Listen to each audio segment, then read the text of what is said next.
Okay. Welcome everybody. Monday morning to the first day of the week. We got a clean journal, clean chance. We want to obviously always on a Monday, we want to be thinking about what we potentially did wrong last week and just make sure we don't do it wrong again this week. So that is the main aim of every single week. I can remember my first kind of 3 years of trading. I probably went through, 6 months, 12 months of making the, same mistakes every single day,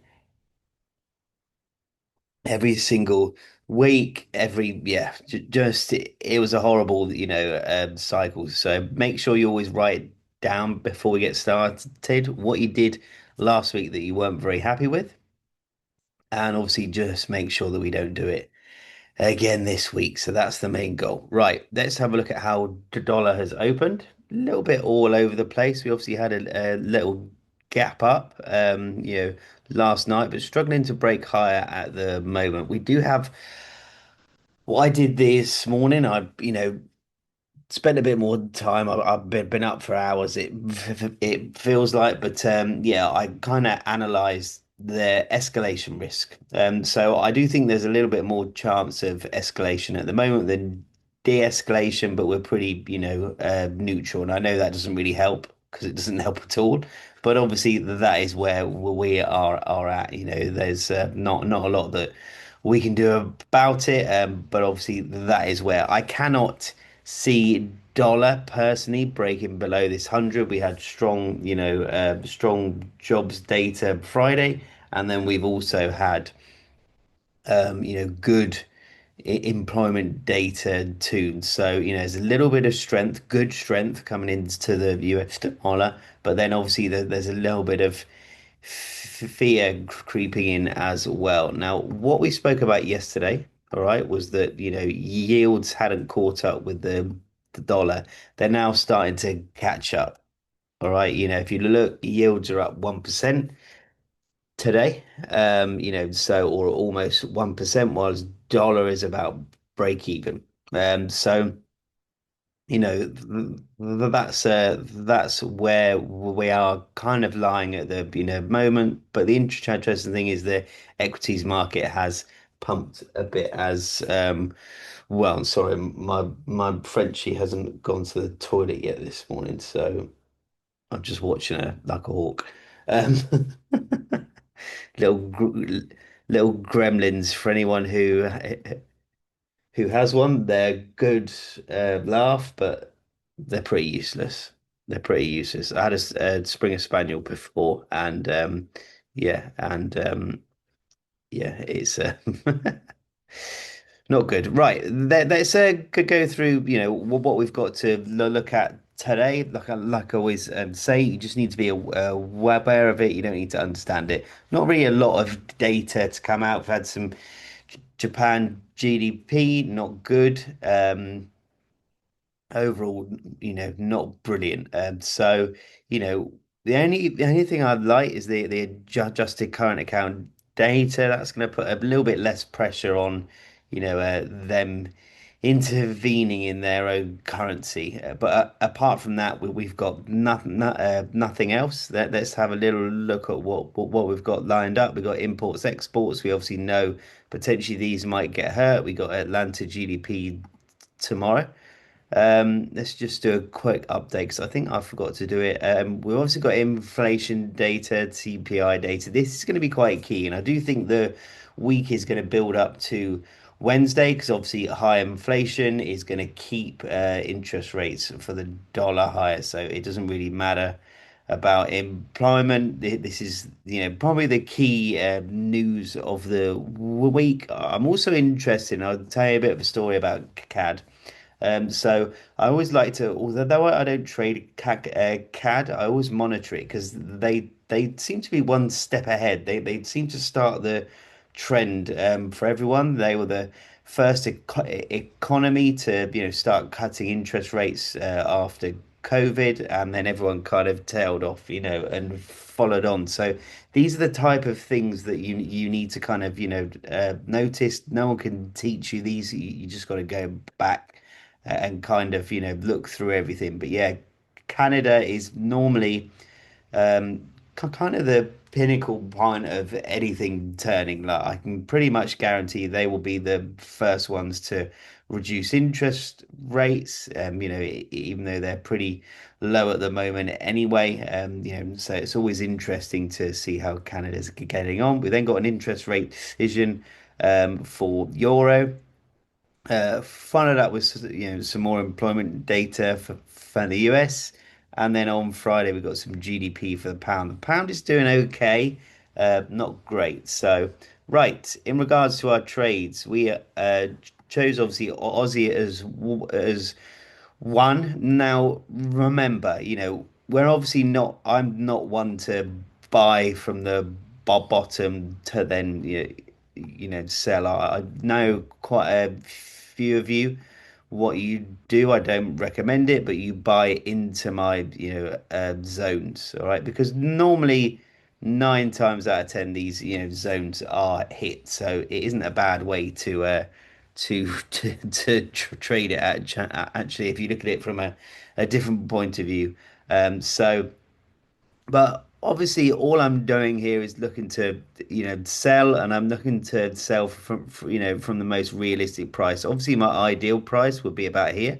However, do I think Aussie's going to recover this much? Probably not. So probably not. So that's obviously why we chose this area here. You can see there's a previous high here and a previous high here. So we've come in between those two highs, expecting it to come into this, zone, get some feel some resistance here, and then complete its tail off to the downside. Now, London could, and obviously this is like I said, a tricky session to trade. It could do something like this, where it just does this. All right, and then we'll get the big move. I don't think there'll be as big a move to the upside, but obviously we'll get the slightly bigger, move a bit later on, I would imagine. Uh, Pound, I've stayed away from, had a massive tail off yesterday. Ideally would want it to come into this area here, and I don't think that's realistic for London. We've also got this low here which is holding, so I decided to stay away from that one. Euro I've added in because I just like it. Euro is Euro USD is the most traded pair in FX. All right, so it's 100% inversely correlated with the dollar, because obviously if dollar is going up, euro has to go down. If it's the most traded asset in FX, then it's going to have the biggest impact. So yeah, I'd like a little pop up into this zone here, and then a tail off down here. So that's kind of what I'm looking at here. Gold again. This will probably be the only one that I'm not going to trigger, but yeah, I've got my limits in place here. I've kept stops nice and tight, but I do think there is some downside on gold.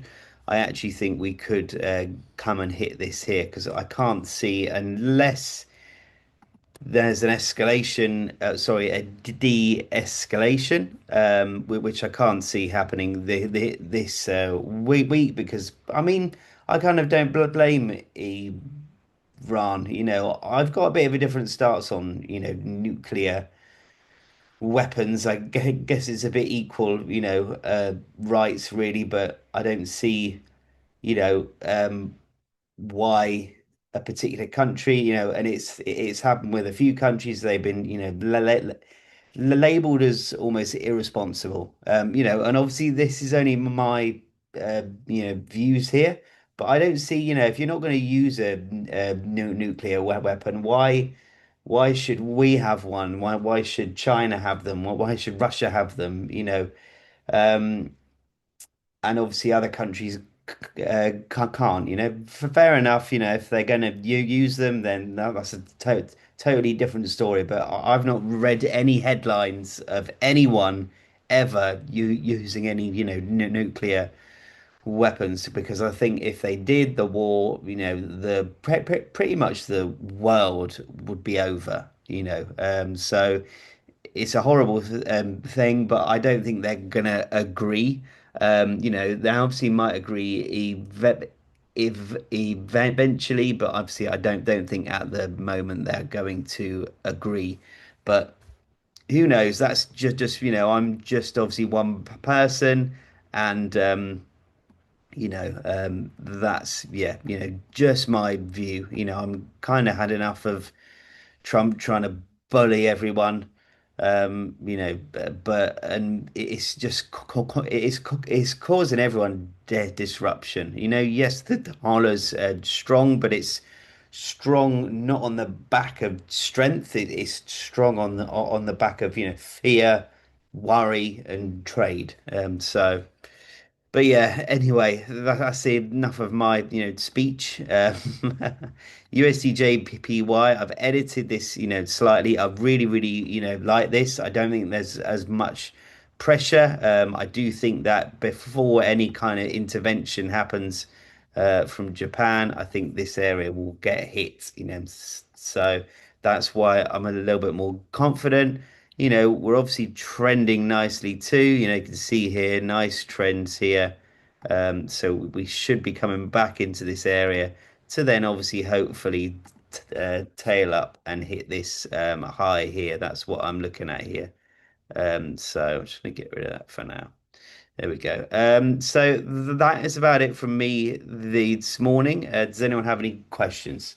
Any questions at all? Happy to answer, as always. Remember, guys, this is all part of it. You obviously get to view things, live. So make sure, you've got plenty of questions because, yeah, I'm here and I'm happy to obviously answer. So. Yeah, but does anyone have any questions? Joe's got one. Can you explain about the buy and sell limits there this morning? I'm pretty sure I've already gone through that. So yeah, I'm setting them up. I would just recommend beginning of this week just reducing risk ever so slightly. BTC heads up. Let's have a look at BTC. I haven't actually looked at it this morning. BTC. I wouldn't call it a reversal. We're obviously down on the day. You got all the bears wanting it to pop down into kind of this area like we discussed yesterday. I think this is a key bit. I don't think crypto's going anywhere for a bit. We obviously need this war to be over. But I don't think it's going anywhere, right now. I think with crypto, one of the biggest things you got to assess the, market. Why did crypto pump during COVID? Because everyone had lots of excess money. True. Everyone was, stuck at home, bored. Well, when are they going to put it? What's a bit exciting? Crypto's not exciting right now, and obviously once it starts to get, it's exciting, that's when everyone starts to buy. So what I'd always recommend about crypto, look, the whole market's down apart from say look at Tesla, 6.6% down today. That's nuts. Nuts. Jesus. Wow. So yeah, that's all you've got to ever look for in crypto is there, is it exciting? Because I personally think it's designed as a beginner's kind of, stock market. It's a child's play, stock market. So anyone who's kind of, um, looking for it, to kind of pump, look for the, signs more than anything. All right. Daz, people may be selling Tesla to put it into SpaceX, potentially, but obviously no one's buying, don't think that they're gonna be, crazily taken out of Bitcoin. There's, money in lots of other things. And I think the majority of Bitcoin are long-term holders. It's that long-term investment. It's like tracking the S&P, 500. You're gonna stick. Um, I read this crazy quote, wasn't it? That I think if you put something mad like, what was it that I saw? I think it was like $200 a month when you're 21 in the S&P 500. I think by the time you're 60, it'd be worth like 1.5 million. And obviously, the S&P 500, it's not that hard to beat, but it's that longevity, you know? Uh, yeah. Do you know what? I don't believe in crypto coins. I know, and I'm not obviously going to mention who they are, but obviously, Dubai is a place where, yeah, crypto is yeah, very affluent there, and obviously there's lots of projects. So be very, very careful when your friend recommends a coin, because what do? It costs about 200K to list your coin on like Pancake Swap or something like that. All right. So they will build a coin, build hype, and then obviously everyone buys it. Now, there is a rule that they will hold 70%. All right. So you can't liquidate your asset until they give the okay. All right. So any kind of meme coins, and we've seen loads, will do that, open up and they'll do this. All right. And then everyone's like, wow, I've made this much money, but you can't close out. But the guys who own the coin, who own 70% of it, soon as they close out, coin goes back down to about here. And then you've got the lucky maybe 10% who, or, lucky, probably 30% of the investors might be able to get out here, but then everyone else is, stuck below, zero. So, and they make a lot of money doing this, and it's all hype. It's just hype. All they do is create hype. They're not building a product, nothing. So just be very, very careful. Yes, you can get very, very, rich from, meme coins very, very quickly, but it's the risk is like beyond high. So yeah, but no, no, right. If we don't have any more questions, I'll hold it off here. Hopefully, you guys have enjoyed it. If you've got any other questions, drop me a message. You guys know what my at is, and yeah, hopefully the copier kicks in, and I hope that everyone has a great day. It's horrible here. It's r raining, so hopefully the weather picks up slightly. But no, have a good one, guys.